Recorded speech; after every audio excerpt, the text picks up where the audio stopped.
Now the same fear is with AI, as though it's going to take away everybody's intelligence and the job. Definitely AI challenges you to be more creative, to be more original, and to think more. Technology, AI, is very powerful in terms of its impact on human emotions and its ability to act as if it's ethical, has good values and empathetic, but for us to collectively steer the technology to actually bring good to people, but there's also work to be done still.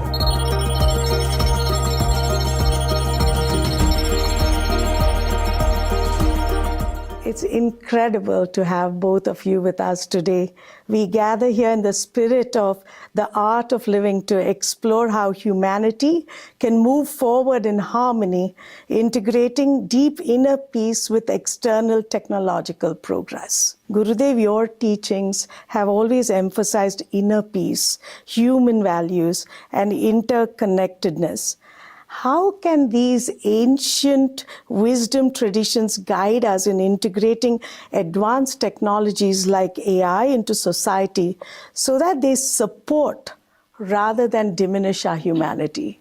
See, the purpose of technology is to bring comfort to human existence, human life, makes it easy for you, more comfortable for you, and bring out the creativity within you. Now, for creativity, you need inner peace. Someone who is very disturbed can't be very creative. If you are asked to write an essay, you say, I need some time alone in my corner. So you go to a corner when there is no noise, no disturbance, then you are able to write a thesis. Any invention needs a quiet space. And not just outer quiet space, it also needs inner quiet space. If you are burdened with too much worries, I don't think you will be able to think better or deliver anything meaningful. So inner peace, I feel, is that which brings inner comfort. In this sense, technology and meditation, they go hand in hand. See, we know from the past history, whether it's Archimedes or Newton, only when they relaxed, they got the idea. Something happened in their brain, and it clicked. So for you to come up with that click, you need a certain calmness. Yeah. And that's what meditation does, and all this technique. This is also techniques. Andrew, you are an extraordinary leader in the forefront of shaping artificial intelligence. From your view, what is the most pressing question about AI facing humanity today? Over the last few years, AI technologies advanced rapidly that people that master it are much more powerful and will be much more powerful than people that don't. In the professional sphere, I see that people have all job roles, not just software engineers, but analysts, data scientists, HR professionals, marketing professionals, people that know AI can get a computer to do what they want and just deliver much better results in their professional and also personal lives.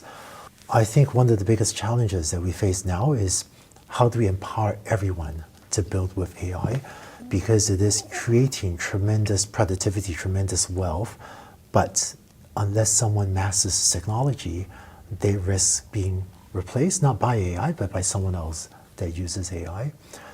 And I find that as technology improves, everything from the invention of the washing machine, which saved people a lot of time, to prepare foods, to modern communications, to computers, to now AI advancements, there's an opportunity to create more space for people to think, to medicate, and use their time wisely. There's also maybe a dark side of distraction, and some of the technology leads to problems as well. But as people become more powerful, as we can free up more work that we may not want to do ourselves, to have AI do it for us, I think this creates more space, more time for us to hopefully use wisely.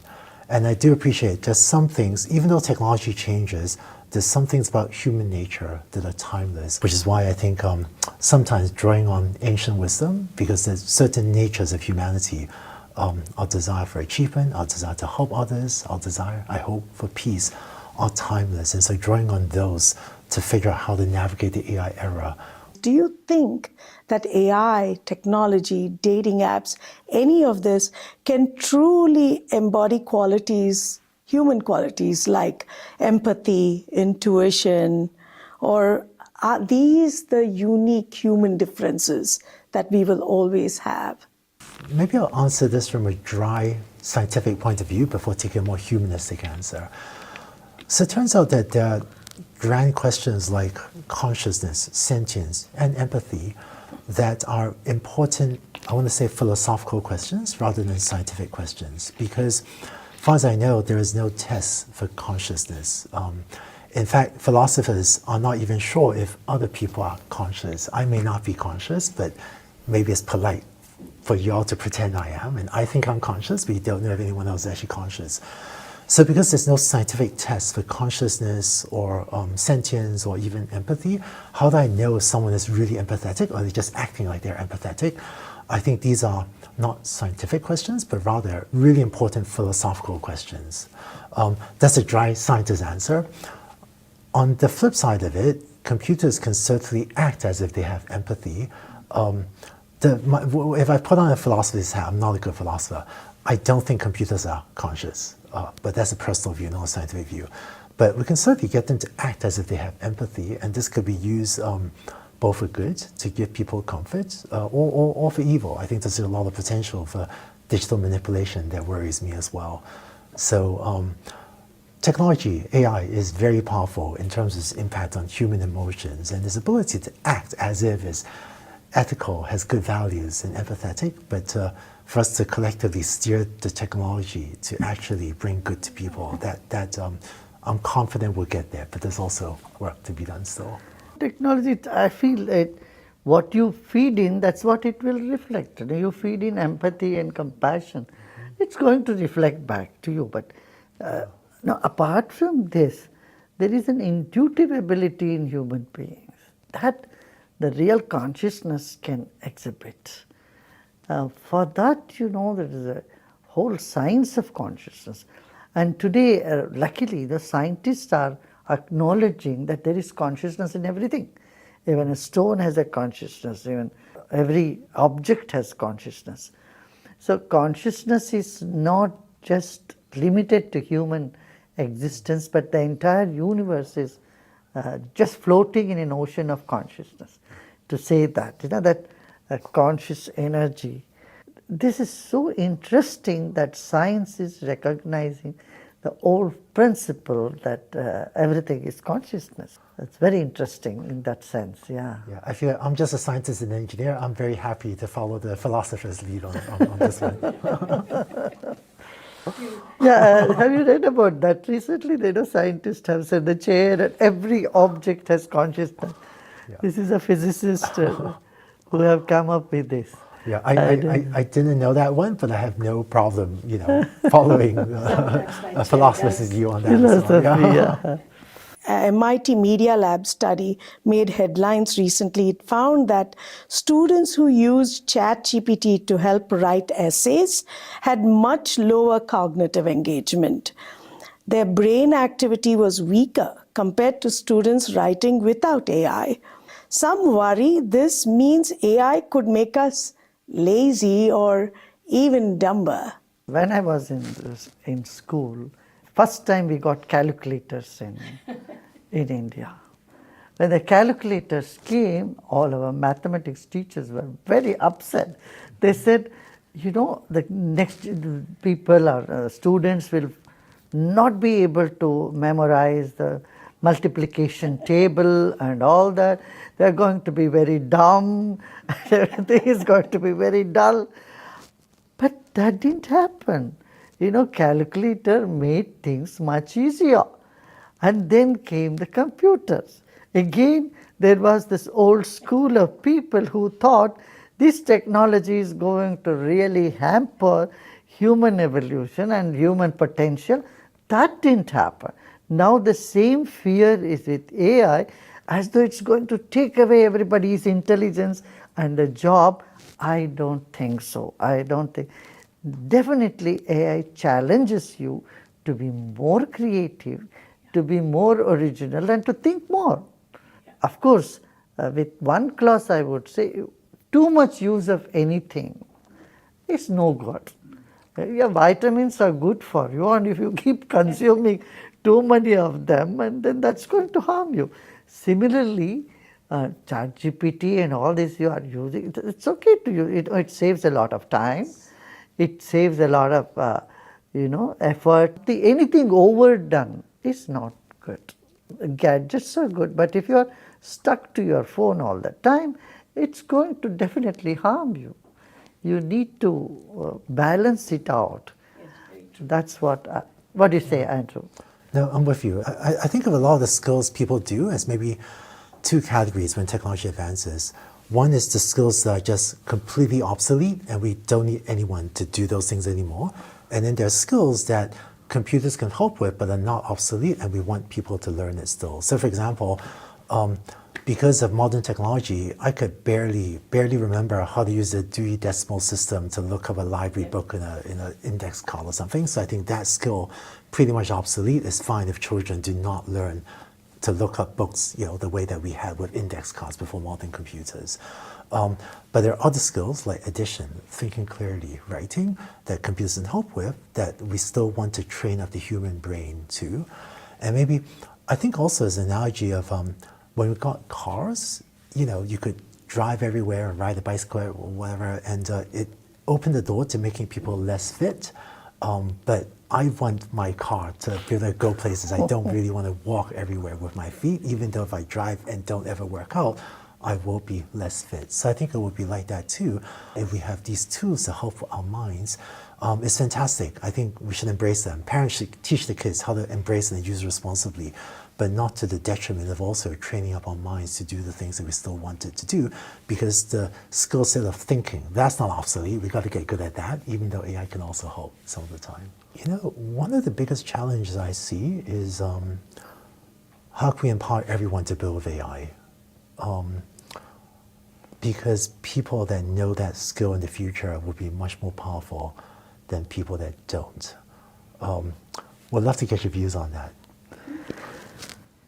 I think it's good to introduce this in the primary and the high school education itself. See, like the computer, a generation 10 years back, they didn't know how to use computers. Even officials in all the Asian countries and African countries, they didn't know how to use computers. You see, they all have to do it by manual.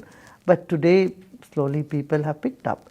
And it's good to give short-term courses, 3 months diploma courses, 2 months diploma courses, for open it to general public. So even though graduates and people of various levels of education and society, that they can, take these crash courses and they know how to use it, number one. This is for people who are already in jobs. And for students, I would say it's good to introduce in the high school level. So that, by that time, their mental development is also good, fine, and then so they can integrate in their life and move on. These are the two things I can think of. What do you think is the biggest hope and your most significant concern regarding the coexistence of advanced AI and human civilization? So here's something that I hope will happen, which is, it turns out today intelligence is one of the most expensive things in the world. It costs a lot to train a wise human being, and then on the flip side, it's very expensive to hire a skilled doctor to advise you on medical condition, or it's expensive to send your kids to college or find a skilled tutor to mentor your children in a patient way. I think human intelligence, it just costs a lot to train a wise human, and that is difficult to bring down. But with artificial intelligence, we have the potential to make intelligence cheap. So today, there are a lot of services that are available only to the wealthy. They can hire an army of smart, well-informed staff to advise them. But with AI, I hope that we can democratize this access. So in the future, anyone can hire an army of smart, well-informed staff to help them be more powerful and do a lot more in a way that today only the wealthiest of society can. And if we can do that, then I think everyone in society will be much richer for it. And artificial intelligence can be used to promote the human values and peace education. Today, every nation talks about peace and security, and they spend a lot on the defense and security and nothing about peace. But it's said in one breath, peace and security. Here, I would say peace education, educating an individual about their own mind. Zero psychology is taught. Zero knowledge about their social behavior is taught in schools and colleges. The little bit education on the peace through using AI would really make a difference in the world. It will make people connect with everybody. Because a person grows up thinking, I belong to only this particular family or this race or this religion or this community, and so they get closed from other. So when there is other, there is always a threat perception from them. You feel the other is a threat to you. And what you see, that has happened. Just the threat perception in the minds of few leaders has caused this tremendous pressure on the world, on economy and in the war and destruction. So the fanaticism and the religious dogmas, fundamentalism, these all have to be done away with. They need a comprehensive knowledge or study about human life and peace. Technology is needed, but you also need real-time human interaction, being with people, socializing, not just on the social media, but real time. So I would say you need to balance life with the technology and real interaction with people. The purpose of any philosophy is to make life happier and more joyful and get connected to everybody or the whole universe. This universal consciousness or broad mindset, a mindset which is free from prejudice and dogmas, had to be developed.